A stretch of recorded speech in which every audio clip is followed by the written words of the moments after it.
Bienvenue à tous dans Neutrality Studies. Je m'appelle Pascal Lotaz et je suis à nouveau accompagné aujourd'hui par le professeur Saed Marandi de l'Université de Téhéran. Professeur Marandi, bienvenue. Merci beaucoup de m'avoir invité, Pascal. C'est toujours un grand plaisir.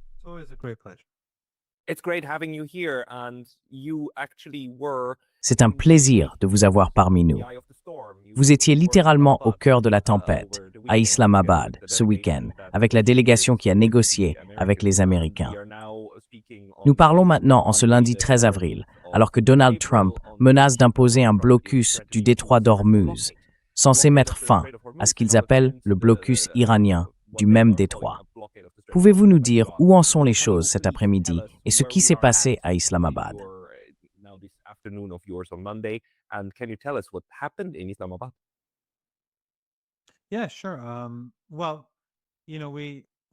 Oui, bien sûr. Eh bien, nous avons été menacés d'assassinat. Le Washington Post appelait à l'assassinat des négociateurs iraniens. Nous vivons une époque incroyable. Il y a quelque temps, sur X, une prime a été placée sur ma tête personnellement, et maintenant, c'est toute la délégation qui est menacée de meurtre. Sur le chemin du retour d'Islamabad, nous nous attendions vraiment à être touchés par un missile dans l'avion. Au lieu de venir à Téhéran, ils ont atterri à Mashhad, près de la frontière entre le Turkménistan et l'Afghanistan.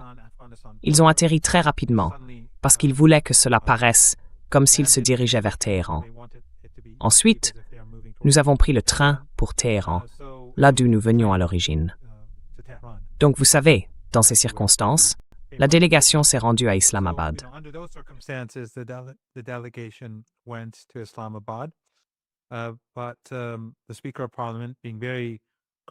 Mais le président du Parlement a fait preuve d'un grand courage, car il fait partie des personnes que ce régime veut assassiner, et bien sûr, par extension, le régime Trump. Mais à Islamabad, c'était très intéressant, Pascal. Les Iraniens disposaient d'un mandat complet de l'ayatollah Saïd Mujtaba al-Khamenei, mais Banz, lui, n'en avait pas. Même s'il était entouré, excusez-moi, mon téléphone va-t-en, même s'il était entouré de Witkoff et de Kushner, deux partisans d'Israël dont les intérêts vont au régime israélien plutôt qu'aux États-Unis, il devait sans cesse passer des appels à Washington, et apparemment même au régime israélien, d'après ce que j'ai entendu. Mais il a passé tous ces appels simplement parce qu'il n'avait aucune autorité.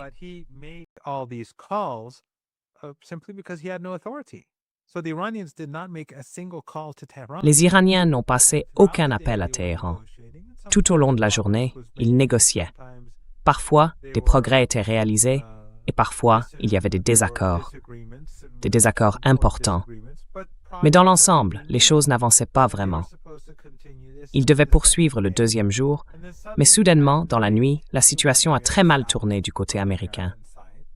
L'atmosphère est devenue très négative. Puis, en pleine nuit, ils ont simplement publié un communiqué et sont partis. Bien sûr, le communiqué était complètement malhonnête, car Vance affirmait que l'Iran voulait maintenir, ou laissait entendre que l'Iran voulait maintenir, un programme d'armes nucléaires, ce qui était un mensonge. L'Iran n'a jamais eu de programme d'armes nucléaires.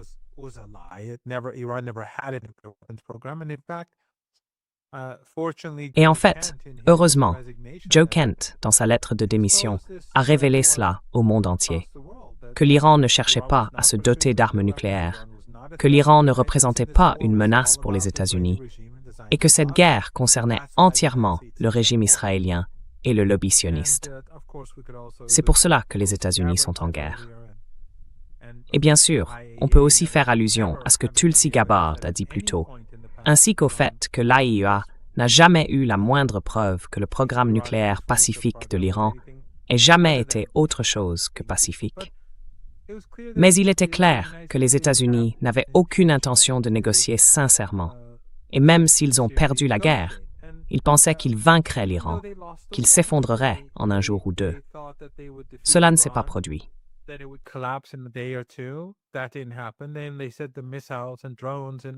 Ensuite, ils ont dit que les missiles, les drones et les autres capacités militaires allaient s'effondrer, être détruits. Cela ne s'est pas produit. Et maintenant, à la table des négociations, ils exigent ce qu'ils n'ont pas pu obtenir sur le champ de bataille. Donc je veux dire, les exigences américaines étaient incluses. L'Iran devait abandonner l'ensemble de son programme nucléaire pacifique. Mais pourquoi? L'Iran est un pays souverain. La révolution, il y a 47 ans, portait sur la souveraineté, sur la dignité, l'honneur, l'indépendance, et ils ont aussi exigé de co-gérer le détroit d'Ormuz. Je veux dire, ce n'est pas le golfe du Mexique. Ils n'ont aucun droit sur le détroit d'Ormuz. Alors pourquoi diable l'Iran gérerait-il le détroit d'Ormuz avec les États-Unis? C'est juste, vous savez. Voilà, c'est essentiellement la mentalité de Washington en ce moment.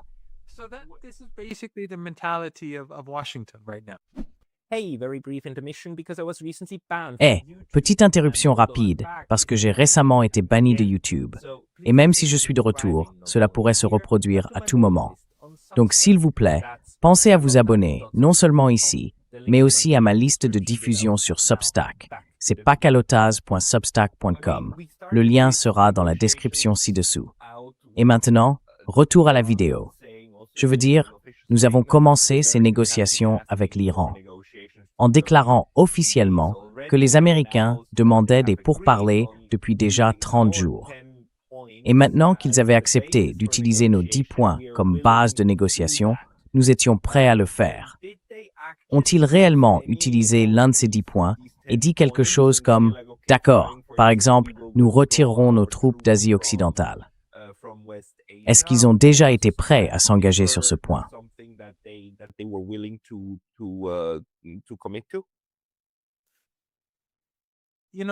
Vous savez, c'est très intéressant, comme vous le soulignez à juste titre. Au début de la guerre, ils ont exigé une reddition sans condition. Oui. Et puis cela a progressivement évolué vers leur plan en 15 points, qui était tout aussi ridicule, et l'Iran l'a rejeté. Ensuite, ils ont accepté le plan iranien en 10 points, comme cadre pour les négociations. Cela montre simplement qu'ils avaient perdu la guerre. C'était eux qui cherchaient un cessez-le-feu, pas l'Irak. C'était eux dont la position avait changé, pas celle de l'Irak. L'Iran a donc accepté le cessez-le-feu parce qu'il n'avait jamais commencé la guerre. L'Iran n'a jamais initié d'escalade pendant la guerre. Le pétrole, le GNL, les engrais et les produits pétrochimiques continuaient de circuler. Même après le début de la guerre, l'Iran n'a pas complètement fermé le détroit d'Ormuz. Seuls les navires appartenant à des entités en guerre avec l'Iran ou considérés comme hostiles n'étaient pas autorisés.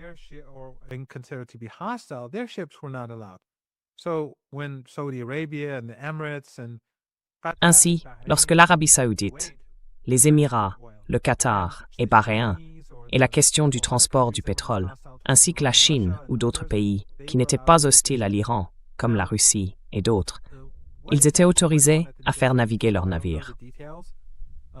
Maintenant, que s'est-il exactement passé à la table des négociations? Je ne connais pas les détails, car tout d'abord, j'étais surtout impliqué avec les médias pakistanais pendant que nous étions là-bas. Mais aussi, évidemment, beaucoup de détails ont été gardés dans un cercle très restreint. Il y avait certains éléments positifs dans la discussion et des progrès étaient réalisés, même s'il arrivait constamment que lorsqu'il parlait au téléphone avec des personnes à l'extérieur, cela entravait les avancées. Mais au final, lorsqu'il s'agissait de points clés, la position qu'il adoptait était tellement scandaleuse et étrange qu'il était clair que tout cela visait à faire échouer les négociations.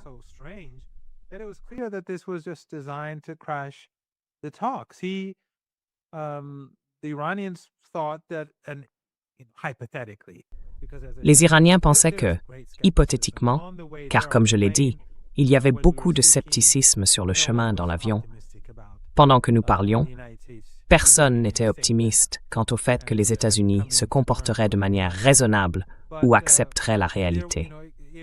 Mais si les progrès avaient continué, il aurait pu y avoir une chance d'obtenir une sorte d'accord intérimaire, un accord à court terme ou une prolongation du cessez-le-feu. Quelque chose de ce genre. C'était possible. Mais quand on regarde ce qui s'est finalement passé et la position ridicule adoptée par lui, par Pence et son équipe, il était clair que cela n'allait jamais se produire.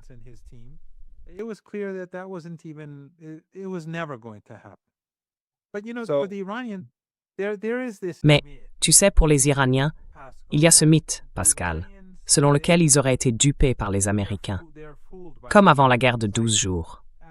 Nous étions en train de négocier et ils ont attaqué. Et puis avant cette guerre, nous négocions encore et ils ont attaqué de nouveau. Ce n'est pas vrai. Les Iraniens savaient que les Américains allaient attaquer dans les deux cas. Mais ils devaient négocier pour deux raisons. Premièrement, ils voulaient s'assurer que la population du pays sache que l'Iran avait fait tout ce qu'il pouvait. Parce que si tu ne négocies pas et que l'autre camp attaque, alors certaines personnes commenceront à dire « Eh bien, si vous aviez négocié, cela aurait pu être réglé. » Et deuxièmement, pour l'image auprès de la communauté internationale, c'est important aussi. Parce qu'alors les États-Unis tueront des gens, mais produiront aussi de la propagande pour faire passer la victime pour le coupable.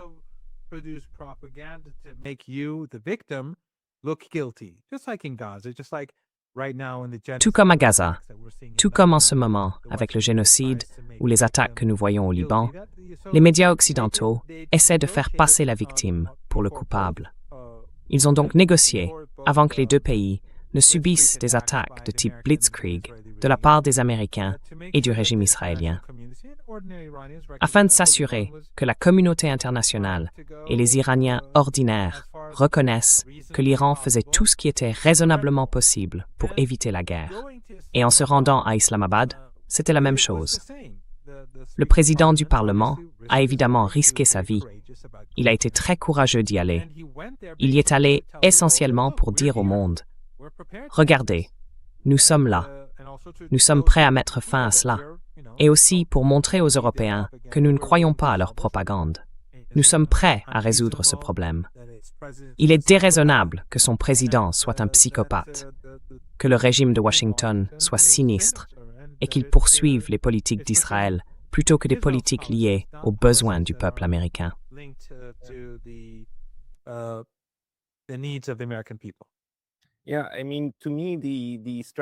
Oui, je veux dire pour moi, la stratégie de l'Iran a été très, très cohérente. Elle repose sur la réciprocité et la non-escalade. Dire non, nous riposterons, mais nous ne tirerons pas les premiers et nous ne monterons pas d'un cran à moins que vous ne le fassiez, afin de vous infliger la même douleur que celle que vous nous infligez pour vous forcer à arrêter. Et maintenant, ils semblent être à un point où ils sont prêts à aller vers un arrêt. Et nous y voilà. Au moment où nous parlons, le cessez-le-feu de 2 semaines, tient toujours, du moins du côté iranien.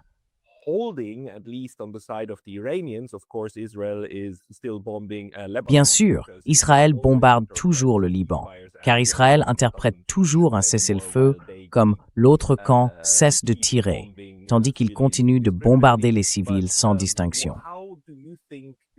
Mais que penses-tu que les Américains veulent faire maintenant? Certaines interprétations disent que les Américains ne cherchent pas vraiment à mettre fin à la guerre. Ils veulent simplement la transformer en quelque chose de moins dommageable pour eux. C'est donc une sorte de mascarade visant à instaurer un blocus prolongé, puis à poursuivre une guerre d'usure, une guerre économique d'usure, avec des bombardements occasionnels, et ainsi de suite. À ton avis, quel est leur jeu en ce moment?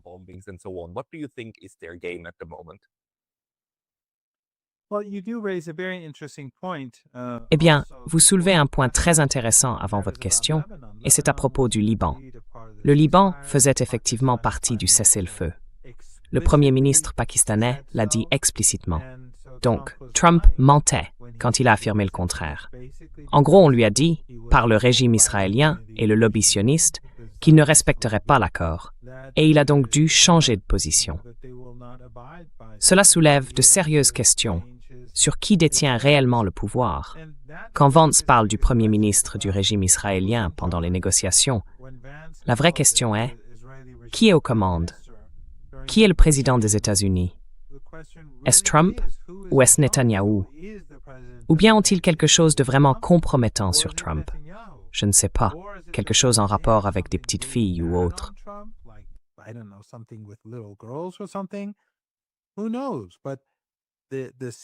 Qui sait? Mais le cessez-le-feu au Liban, que les médias occidentaux ignorent en ce moment, Ils essaient de le présenter d'une manière qui justifie un génocide. Vous savez, chaque fois qu'ils massacrent des gens, les médias occidentaux qualifient ces immeubles d'habitation et ces villes de bastions du Hezbollah ou de cibles du Hezbollah. Ils savent qu'ils mentent, mais ils le font parce que leurs propriétaires, leurs maîtres, le veulent. Ils veulent continuer à payer leur loyer, j'imagine, ces journalistes. C'est donc un point essentiel. Mais bien sûr, l'Iran ne respecte pas sa part du marché. Au cours des 4 derniers jours, il a augmenté le nombre de navires traversant le détroit d'Ormuz pour inclure des pays qui ont été hostiles envers lui.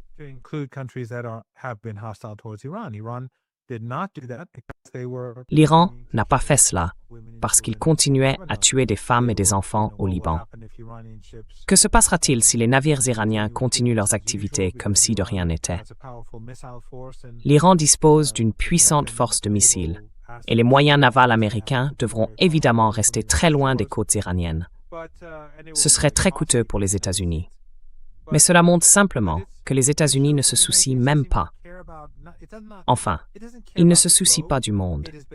Ils imposent, en quelque sorte, un siège à la planète entière.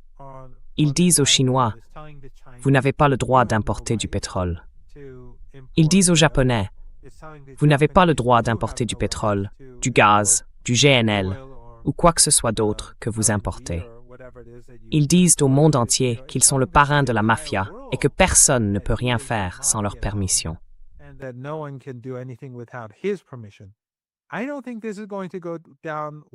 Je ne pense pas que cela sera bien perçu par le reste du monde, surtout alors que l'économie mondiale se détériore. Et la situation va empirer, et très rapidement, à mesure que nous avançons. Mais cela montre aussi son mépris total pour ses soi-disant alliés du Golfe Persique. Il ne se soucie pas du sort du Koweït, ni de celui de Bahreïn, ni des Émirats. Tous ces pays qu'il a exploités pendant des années, il l'a dit ouvertement, et qui lui obéissent, quoi qu'ils veuillent, le Qatar et les autres. Il est prêt à les étrangler, eux aussi, à travers ce blocus. Il est donc prêt à étrangler le monde, prêt à étrangler ses alliés ou ses proxys dans le Golfe Persique. Il ne fait aucun doute que l'Iran ne reculera pas, mais la question est de savoir si cette situation est tenable pour Trump.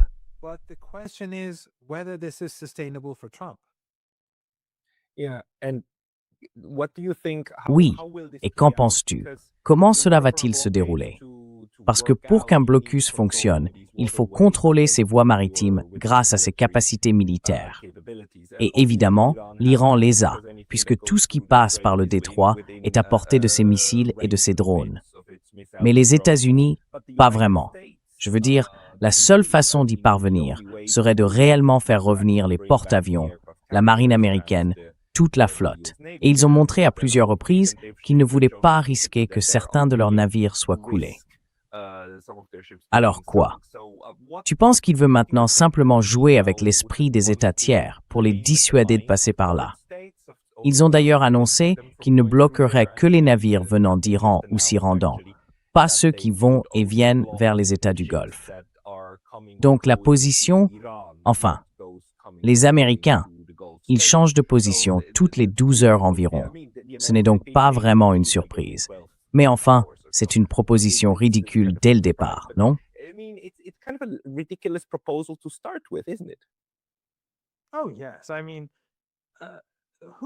Oh oui, je veux dire, qui sait ce qui se passe dans la tête de ce fou, de ce psychopathe? Et qui sait quelle est la véritable raison pour laquelle il est si incapable de prendre une seule bonne décision? Il ne fait qu'empirer les choses. Encore une fois, pourquoi les sionistes ont-ils un tel contrôle sur lui? Cela n'a tout simplement pas beaucoup de sens. Mais c'est la réalité à laquelle nous faisons face. Et ce que nous voyons, c'est essentiellement Trump en train de paralyser l'économie mondiale. Et vous savez, il dit que rien ne vient du détroit d'Ormuz.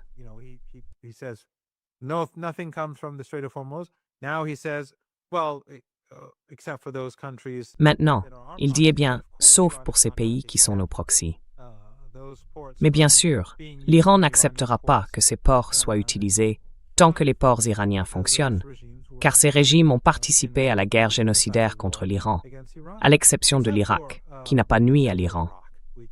Son territoire a été utilisé par les Américains contre la volonté du peuple irakien. Et ensuite, l'Irak a également résisté à ce que faisaient les Américains. Donc, ces 5 pays, les Iraniens ne vont pas permettre que leurs ports soient utilisés après ce qu'ils ont fait à l'Iran, et en plus, voir les ports iraniens bloqués. En somme, même si Trump a fait une nouvelle déclaration ou que les États-Unis ont adopté une nouvelle position, c'est la même chose que ce que Trump a dit dans ce message assez étrange qu'il a publié hier soir sur Truth Social.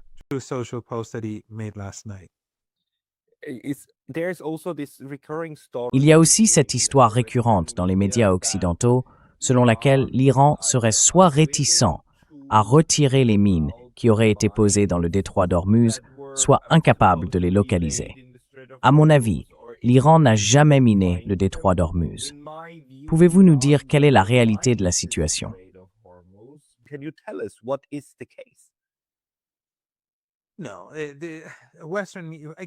Non. Encore une fois, il faut revenir à la racine du problème. Les médias occidentaux, si vous les avez regardés pendant ces 40 jours de guerre, et j'essaye de ne pas le faire, j'essaie de ne jamais les regarder sauf si c'est nécessaire, vous donnerez l'impression que l'Iran a déclenché la guerre. Vous penseriez qu'à chaque étape, l'Iran intensifiait le conflit, alors qu'en réalité, l'Iran n'a pas commencé la guerre. Et qu'à chaque étape, remonte à une escalade. Ouais, l'Iran n'a jamais vraiment miné le détroit, n'est-ce pas? Je veux dire, as-tu des informations sur l'Iran faisant quelque chose de ce genre ou installant un quelconque dispositif en haute mer?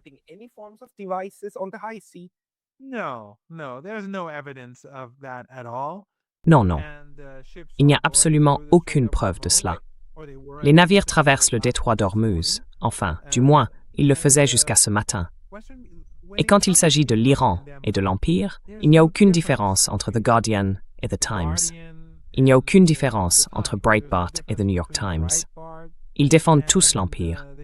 Ils vont diaboliser l'Iran, ils vont diaboliser le Venezuela, ils vont diaboliser n'importe quelle cible, la Syrie, la Libye, Cuba. Vous savez, ils font tout la même chose. Alors, quand ils étranglent Cuba, personne en Occident ne s'en indigne.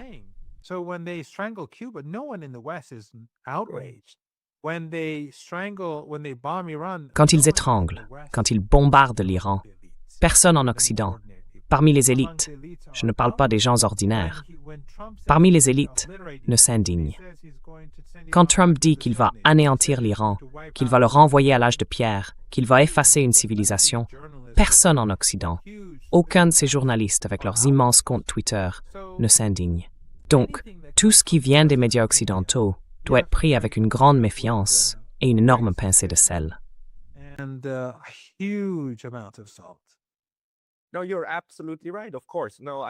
Non, tu as tout à fait raison, bien sûr. Je ne demande pas de vérifier ce que le New York Times a dit, mais plutôt de comprendre pourquoi il voudrait que ce mensonge manifestement stupide soit cru. Je veux dire, à part diaboliser, il doit bien y avoir une stratégie derrière ça, en termes de... Parce que les États-Unis raisonnent toujours en termes de relations publiques, non? Ils ne pensent qu'à la télévision, à la grande mise en scène, à la façon dont Hollywood fera un jour un grand film sur la manière dont les États-Unis ont vaincu l'Iran, n'est-ce pas? Donc, dans cette logique de communication, cette approche absurde, à quoi cela sert-il aux États-Unis de faire croire à la population occidentale que l'Iran a miné le détroit d'Ormuz, qu'il faut maintenant envoyer des navires de déminage pour les retirer et que l'Iran s'y oppose? Je veux dire, quelle est l'idée de communication malade et tordue des Américains en construisant ce récit?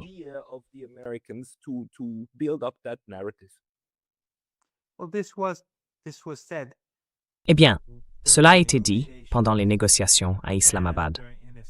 Je pense que ce qu'ils voulaient faire, c'était créer cette aura de puissance américaine, montrer que les États-Unis sont en position de force et qu'en négociant, ils pouvaient déplacer leurs navires dans le golfe Persique. Ils avaient donc besoin d'un prétexte pour cela. Ce qui s'est passé, c'est qu'ils ont essayé d'entrer dans le golfe Persique, et comme vous le savez, la marine iranienne leur a dit si vous ne vous retirez pas, nous vous forcerons à le faire. Ils ont envoyé des drones qui ont survolé la zone et les forces américaines se sont repliées. Ils ne l'ont pas formulé ainsi dans leur communiqué. Ils ont dit « Nous avons fait des allers-retours », ce qui en réalité signifiait qu'ils s'étaient retirés. Je pense qu'ils avaient besoin d'un prétexte pour violer le cessez-le-feu. Alors ils ont dû inventer une histoire de déminage.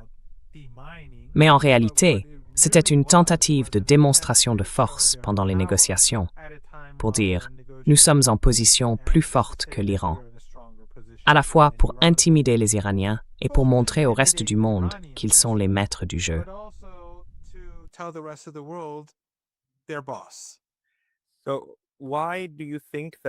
Alors, pourquoi penses-tu qu'ils veulent se cesser le feu maintenant, en même temps que ces menaces insensées d'anéantir l'Iran? Penses-tu que les États-Unis sont probablement simplement à court de missiles, à court d'instruments de guerre pour continuer, et qu'ils veulent cacher le fait qu'ils sont pratiquement au bout du rouleau en ce qui concerne leur capacité?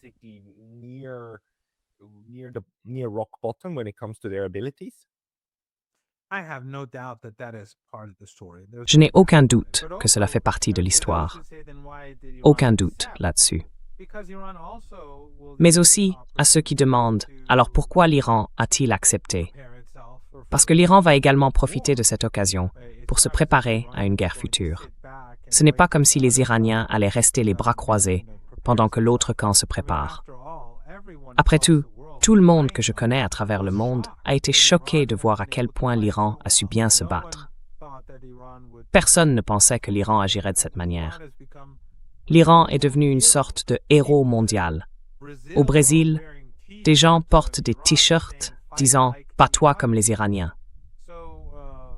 Ce n'est donc pas comme si, en ce moment, les généraux et commandants iraniens étaient tranquillement en vacances chez eux. Ils se préparent rapidement à la prochaine phase. Mais quelles sont les autres raisons? Je ne peux vraiment pas le dire avec certitude, car Donald Trump n'est pas une personne que je peux déchiffrer.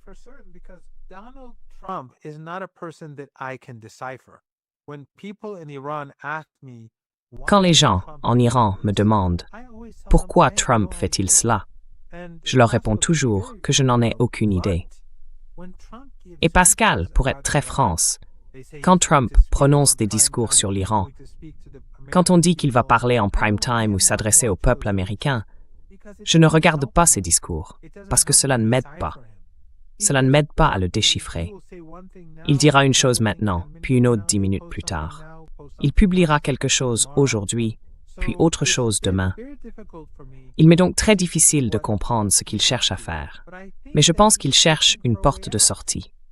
Et chercher une porte de sortie signifie soit trouver une voie de désengagement, et il ne sait manifestement pas comment faire, soit intensifier et aggraver la situation.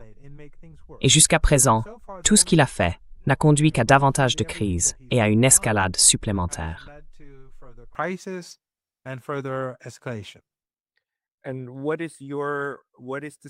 Et selon toi, quel scénario est le plus probable dans les prochains jours?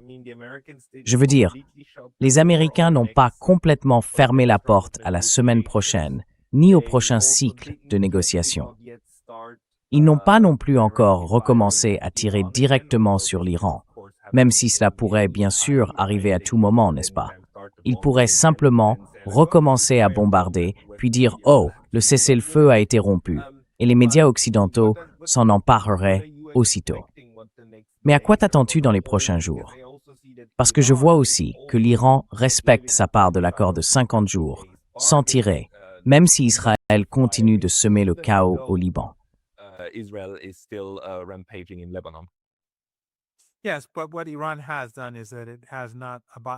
Oui, mais ce qu'a fait l'Iran, c'est ne pas respecter sa part du marché concernant le détroit d'Ormuz, car ils ont violé leur engagement envers le peuple libanais. Il est difficile de dire ce qui va se passer, car par le passé, comme nous en avons déjà parlé, pendant que nous négocions, ils complotaient secrètement pour nous attaquer. Nos négociations avec eux n'ont rien produit de raisonnable, parce que les Américains ne sont pas raisonnables. Ils n'ont manifestement pas de mandat, et ce mandat se trouve probablement quelque part à Tel Aviv. Donc je ne suis pas particulièrement, enfin, Je ne devrais même pas employer le mot optimisme.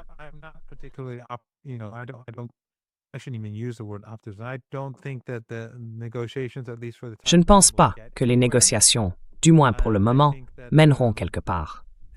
Je pense que les tensions vont se poursuivre. Il est tout à fait possible que le régime israélien frappe l'Iran avant 2 semaines.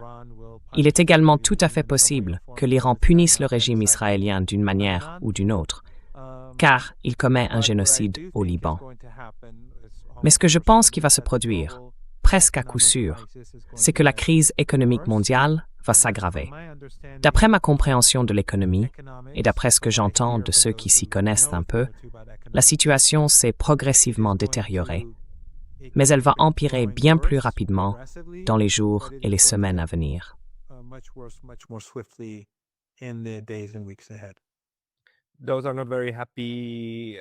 Ce ne sont pas des perspectives très réjouissantes, mais je vous remercie beaucoup pour cette évaluation. Pensez-vous qu'il y ait quelque chose que nous n'ayons pas abordé dans cette discussion et qui reste important, ou quelque chose que vous aimeriez personnellement que les gens sachent, peut-être à propos de la prime sur votre tête ou d'autres choses qui se passent? Je veux dire, c'est absolument horrible que cela arrive, mais malheureusement, c'est l'époque dans laquelle nous vivons.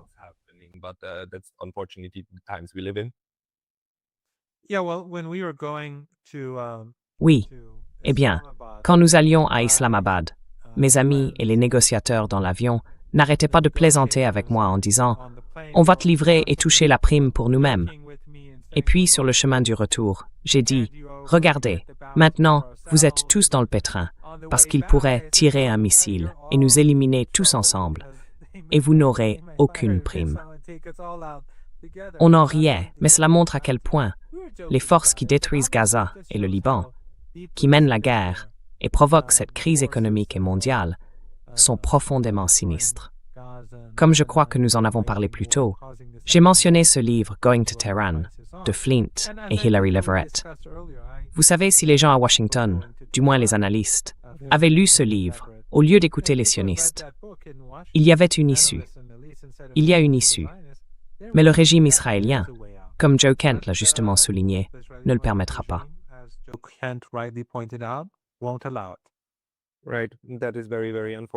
D'accord. C'est vraiment très, très regrettable. J'ai une petite question de détail. J'ai vu une vidéo sur Twitter ce matin qui disait que l'avion iranien transportant les négociateurs était accompagné de 6 ou 7 avions militaires pakistanais. Est-ce vrai ou s'agissait-il d'une vidéo générée par l'IA?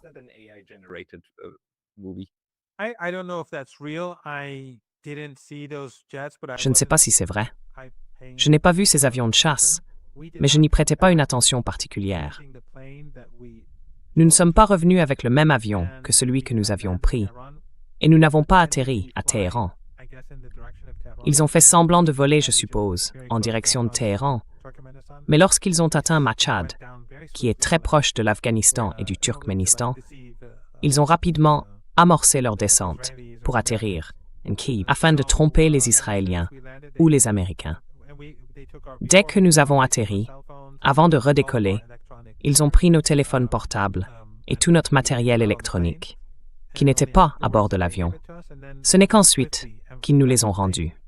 Nous avons quitté l'avion rapidement, avons quitté l'aéroport aussi vite que possible, puis ils nous ont rendu nos appareils.